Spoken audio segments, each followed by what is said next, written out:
Γρηγόρης Λέων για Βασίλη Καλογύρου. Κάταγμα στο στό του λαιμού σημαίνει αυτόματα στραγγαλισμό. Πολλαπλά ερωτήματα γύρω από την υπόθεση. Το στό αυτό είναι σημαντικό, διότι αν υποθέσουμε ότι βρούμε κάποιο κάταγμα, σημαίνει αυτόματα εγκληματική ενέργεια, εξήγησε ο ιατροδικαστής Γρηγόρης Λέων, αναφερόμενος στην υπόθεση θρίλερ του Βασίλη Καλογύρου.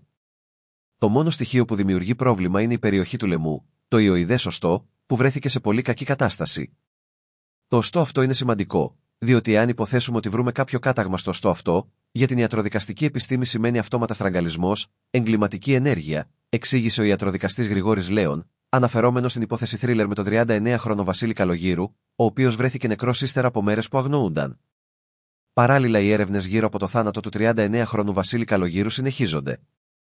Σημειώνεται ότι με παρέμβασή της η εισαγγελέας του Αρείου Πάγου, Γεωργία Δηλίνη, διέταξε κατεπίγουσα έρευνα για τις συνθήκες θανάτου του Βασίλη Καλογύρου, καλώντας τη μητέρα, τον πατέρα, αλλά και το θείο του 39χρονου να καταθέσουν και κατονομάσουν τα πρόσωπα που θεωρούν υπεύθυνα για την εγκληματική ενέργεια στην οποία αναφέρονται, προσκομίζοντας δε και τα σχετικά αποδεικτικά στοιχεία.